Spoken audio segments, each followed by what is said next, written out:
Episode 3. Yes, you remembered. That's what I was missing last time. Yes, episode 3.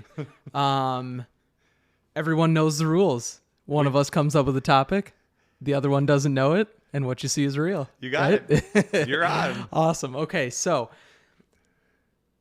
the first episode we talked about culture branding. We did. Second episode we talked about post-pandemic, how businesses thrive, if you will. Yeah. What they do moving forward. Where do we go from here? Lessons learned. Lessons learned, exactly. Good and bad. Yep. So today I wanted to talk about a topic that is maybe a little more present, right? We've been talking about this a lot, and it kind of goes with the last couple. It might not come to a surprise to you, but I think it's a good one because it might be fresh in everybody's minds, or at least fresh in our minds. So this one, in the workplace, theme of this podcast is soft skills versus hard skills. Wow. Hitting you with it. Soft skills versus hard skills. So Yep. we should probably define them. Yeah. I mean, lot to unpack, right? Yeah, okay. for so sure. Go for it. Well, you want to start with the so when most people think of hard skills, probably think of mathematics, science. Yeah. Right. That sort of stuff. As it relates to business, Yes. What comes to your mind when you think hard skills? Hard skills, things that you have to learn, technical skills, whether it's sales or marketing, tech, IT. Yep. Things that you could, like educational type things, if that makes sense. That's Sure. what I think of like hard skills. Accounting. Right? Accounting. Yep. Finance. Yep. Exactly. Yeah. Yep. All of What those. about you? Yeah. Same thing. Yeah. Those hard skills, I think people that do, manufacturing processes, there's some technology pieces, Yeah. folks that Yeah. are in Manufacturing is a IT. good one too. Yeah. So a lot of those hard skills where you go to school and you get some very predictable, well-known, definable knowledge. Yes. Okay. Yes. So that's what we're talking about when we talk Yep. about hard skills. When it comes to soft skills, Yes. relationships, Yep. strengthening, building, maintaining. Yep. Communication, trust, vulnerability. Yeah. Yeah. The interpersonal stuff, the stuff that you can have conversation on. It's not necessarily like educational or teaching, although you can work on those things very much so, Yeah. and, but very different from the hard skills, Sure. very technical versus personal Yeah. in a sense. Yeah. Macro issues or larger things like culture. What do you think? Soft skill, soft issue, soft dynamic. Ooh, yeah, that's a good question. So I guess the way I would maybe look at it or define it in terms of culture, obviously culture is going to contain both, right? I mean, agree. that's the whole thing with culture sure. in business these days is Yeah. it has to be a really healthy balance of both, Yep. because not only is your culture going to be, obviously your culture has so much to it, and you have to be set up technically, Yeah. and you have to have those skills in there in terms of like, you have to have accounting, you have to have marketing, you have to have sales, or these hires and these employees and leaders that have these hard skills, but without soft skills, you're missing half of it. Absolutely. Right? So when you look at soft skills, obviously that's a super integral part of the equation. Yeah. I mean, if you have, like I was saying, that trust, that vulnerability, if you know how to communicate with people, and that just builds that strong team. Right. Right. Right. You can hire certain hard skills, right? You can hire somebody who has an education or a background in marketing or sales or finance or whatever it is.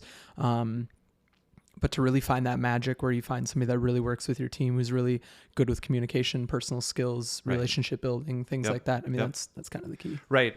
One of the things I've heard said about culture, for example, and I think this is true for a lot of soft skills, is that if you have a good culture, you know when it's there. Yeah. If you have a crappy culture, you know when that You exists. for sure. Yeah. Exactly. Yeah. But some of the science, some of the more hard dynamics of creating culture, is there a system, right? Is there a repeatable, definable process Yeah. that you can teach a team or teach an executive or integrate into a business where it's like, do this, and then you have the culture you want. Yeah. That's probably a little bit more challenging, which is why I think that culture thing is, I agree with you. I think you said it's a little bit of both. Yeah. But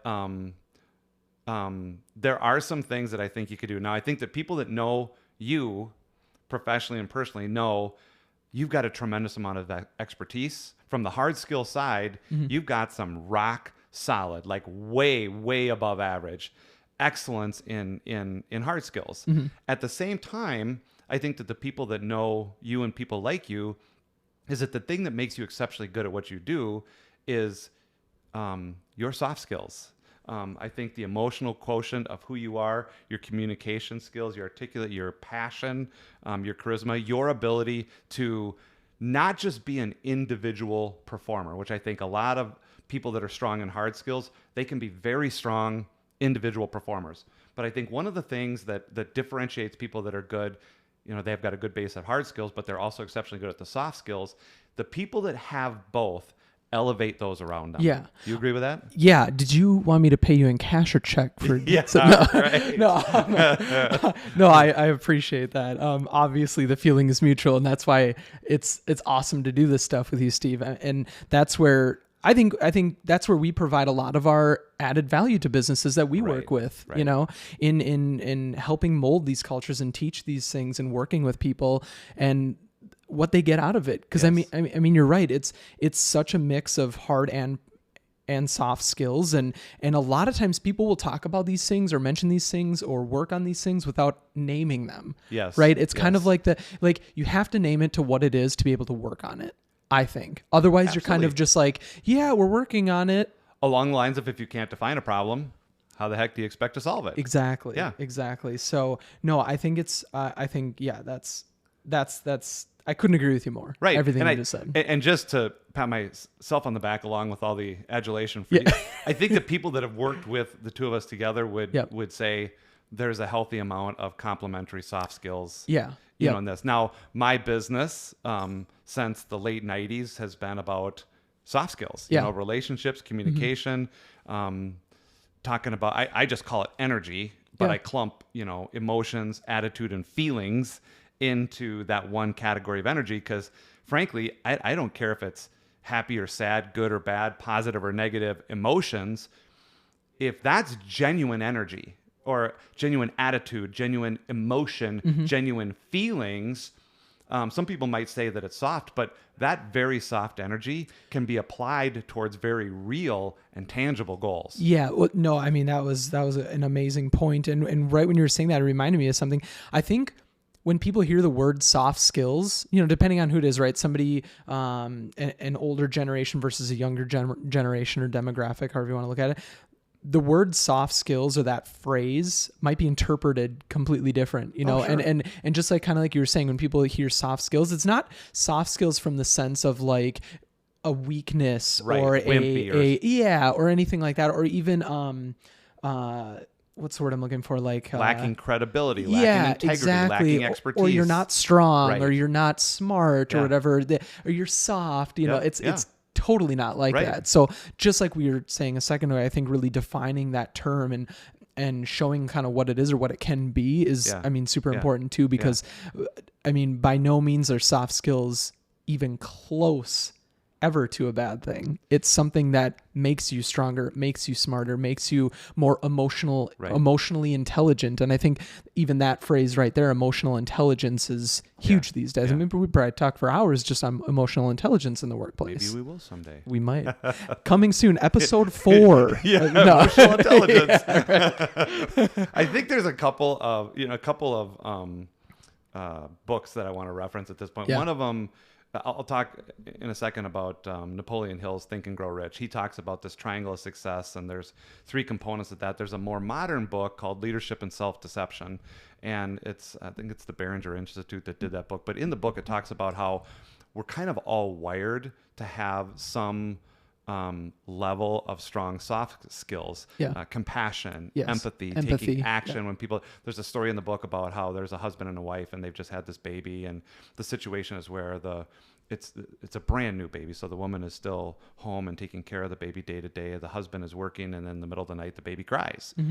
And both of them, being a mother and a father, their immediate, I'll call it their soft skill instincts, is to get out of bed and help the baby. Well, then the hard mind kicks in, and she thinks, you know what? I'm with that baby all day. You know what? He can get out of bed and go get the baby. So she overrides what I think is this natural programming for empathy, and similarly, he's laying there, as the dad, thinking, I got to go get the baby. But then he thinks, you know what? I'm working all day. Yeah. This is her job. This is her role. In the book, they talk about the fact that some people will get really good at soft skills with the sole purpose of manipulating others. Really? That it's kind of a modern day, and this book is probably at least 20 years old. Yeah. But they talk about how people will get really, really good at soft skills to be selfish, to be greedy, to manipulate people. And so I think that when we talk about this stuff, that's a fair, legitimate, modern, credible point to put out there, is that there are people that will want to get good at that to get what they want. Yeah. Which is not the essence of what we're talking about today. And what you probably have to unpack as a leader in your business when you're searching for those pieces of your culture and searching for, how your employees, your staff, your management team operates, right? Yeah. Is it true soft skills and emotional intelligence, or is it being used for not the right thing? Exactly. I think about the transactional soft skill where people are getting manipulated sometimes, where it's just like, okay, I'm going to listen to Adam. I'm going to listen and listen and listen, because maybe once he's done talking, he'll finally hear me. Yeah. And then sometimes they'll literally say, okay, I've listened to you. Now you listen to me. So it's arguably it's not true listening.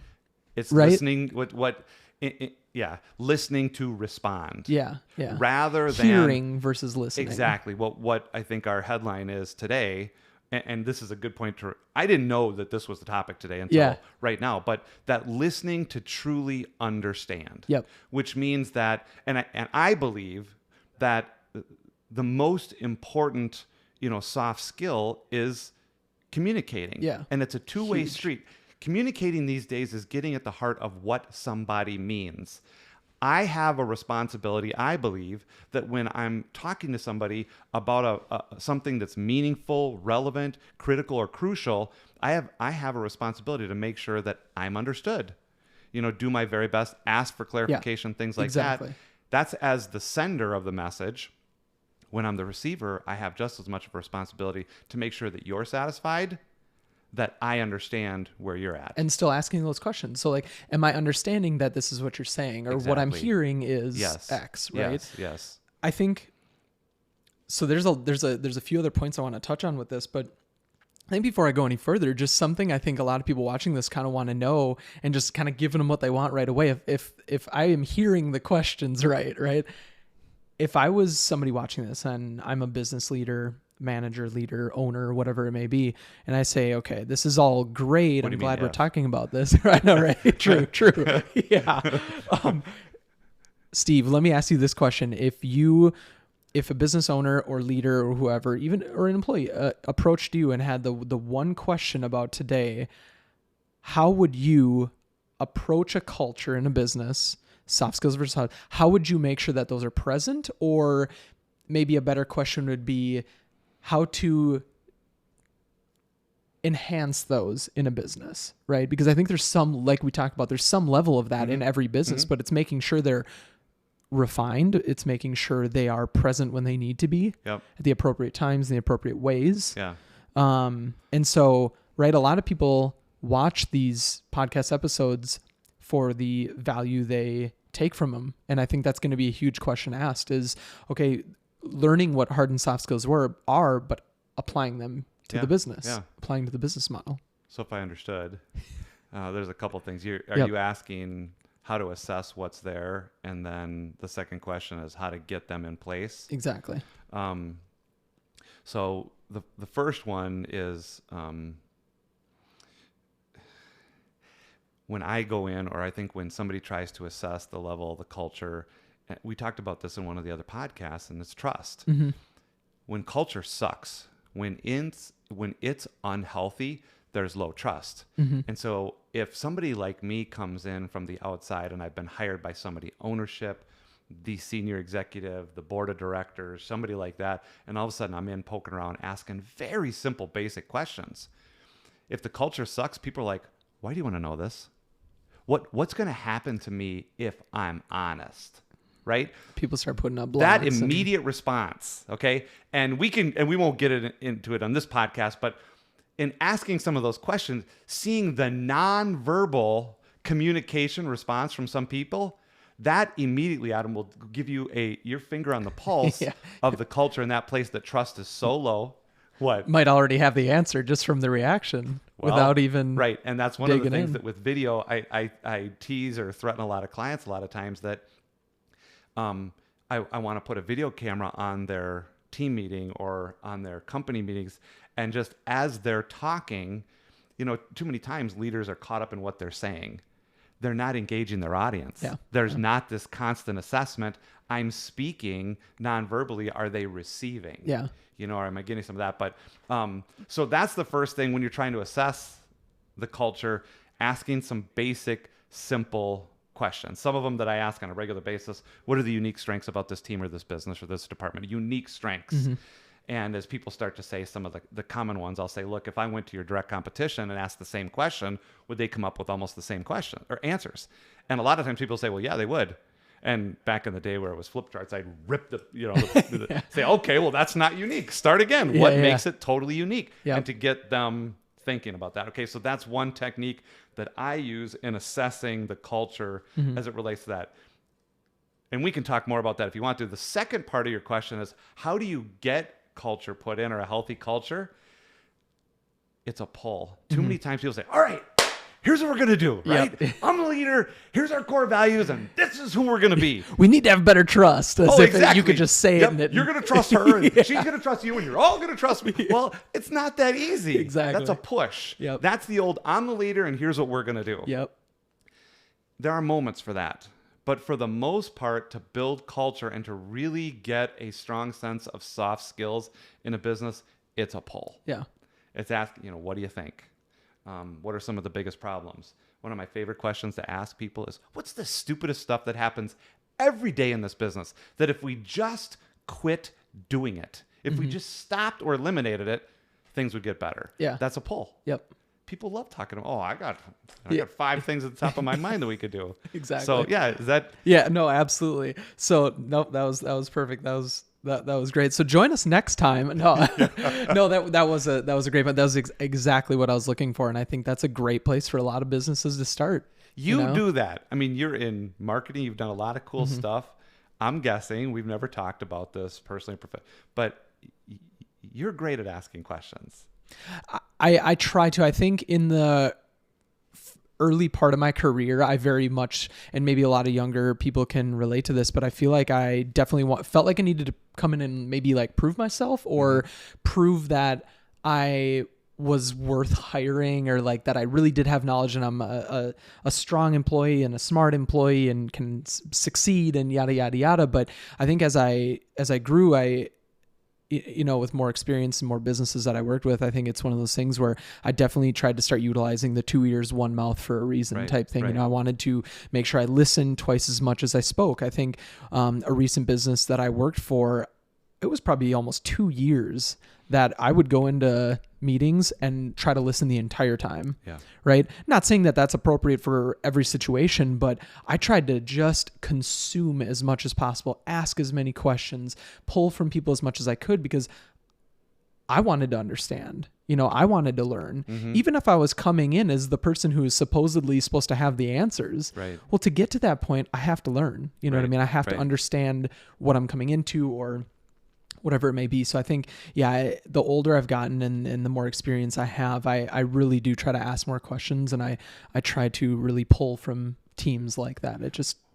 When you listen, what are you listening for a lot of times? I mean, are you listening not just to words, but are you somebody that also watches body language? And I was going to actually bring that up when you're making your last point. So that's a great point. 2 things on that. One, I look for body language. I look to, are you squared up to me? Are you looking me in the eye? Are your arms crossed and you have that kind of protected reserve feel? Or are you open? Are you comfortable? Yeah. Are you seeing, how are you mimicking? Right. Yeah. Or not mimicking, or how is your body receiving this? Right. Cause your body can tell your mouth and your eyes and everything can tell one story, but your body could tell a whole another one. You might not even notice it. So body language is huge for me. But to the first question they had asked me, with the things I listen for is, I also try to go into situations knowing that even if I'm the supposed expert on the matter, I try to think there might be somebody else in this room who knows more than me, right? Just like the people that are coming up, they might be in their like the first 1 to 5 years of their career. They might have just graduated. They might be a couple years into it. Well, what they're teaching in school now is very different than 15, 20 years ago than when I taught it, or 21 years ago when you learned it. That's least. The math, I think. Yeah. 20, 21, yeah, something like that. Yeah. Not important. So I always think like, okay, they might actually know the answer that I don't know yet, right? Yeah. They might have a better idea. They might have a more creative solution. They might have something that I don't know, that I've never experienced, or whatever it may be. Right. So I try to always assume that I'm not the smartest one in the room, that I don't have the answers, right? Yeah. As I listen, as I consume, 2 ears, 1 mouth, I can make those educated judgments, decisions. I can analyze and then assess and then speak, right? If the opportunity presents itself. Yeah. I think that's kind of the way I operate, or the way I look into something, because I'm, as you know me, as we've worked together for, years in the past, it's one of those things. Well, years, I suppose it's I don't know how long it's been. We probably qualify as years. Yeah. Not many, but yeah, enough years to call it years. Yeah. Feels like years at least. Feels like maybe more. No. There is that kindred spirit. You're right, exactly. Yes. So I think it's. Gosh, now I just lost my train of thought. Oh, I think it's definitely one of those things where I am very much so a team approach kind of person. Yes. I think the way this podcast was kind of created was out of our brainstorming sessions and our team approach to stuff, right? Because we work so good together, and we work with a lot of other groups really well together, right? Yeah. So there's an interesting dynamic that you're talking about, because when we have worked together, same team, same organization, because you just stated that your preference, your objective when you're communicating at the level you want to, you're a big listener, you're a big pull, right? You want to receive and understand and really know what's going on. As somebody else in the room, and somebody that in those circumstances felt like, well, I'd like to hear more from Adam, that some of the best communicators sometimes are pulling, right? They're receiving, they're trying to engage sometimes, that they need to balance that. Again, my opinion here, to make sure that they're offering, that they're putting some stuff in. I think that can be really good for the culture, so that people aren't just wondering, well, what does the leader think, or what do they really think, or how am I being perceived here, in my opinion. The other issue that I think that you raised that I think is important, that's changed over the years, is these devices. We don't have any sitting with us at the moment, but people don't hesitate to fact check. Yeah. They can get the data, they can get 100%. Theories, they can get any historical information on companies, a topic, anything like that in the moment. And so when we talk about communication being at the heart, and maybe the headline on soft skills, number one, that rule, that universal rule that's always been in place, know your audience. You better know your audience is going to check on you all the time. Maybe in the middle of the point that you're making, you better have your facts There's going to be an iPad or an iPhone just ready to rock on that. You got it. Yeah. 100%. And so that knowledge, that hard skill sometimes can get in the way of being effective at the soft skill of communication. Yeah, no, I totally agree. And that's one of the things I'm glad you brought that up, because it was probably a little bit of it's definitely not something that I would say I never speak, or whatever it may be, because again, a lot of leaders are going to be listening to this and pick up things about how they operate, or maybe how they want to operate, or something. And again, soft skill, being able, like you said, to read the room. Is it time to add that value of, okay, I'm going to step in, and maybe there's a little bit of a teaching moment, or a push versus a pull at this type of moment, right? That's going to come from, the trust you have in your coworkers, as well as your soft skill abilities right there. So if you're working on those, you'll know, right? You'll know when it's time to speak up, or when it's time to listen. Right. That's just it's a great point. So, we know different people in different circumstances, and there's one in particular where we know this leader believes that they set the culture. Yeah. That it's their Starts opinions that matter. With them. Right. There's like no listening, there's no pulling, there's no engaging. And so if you ask that person what's the culture, you'll get an answer.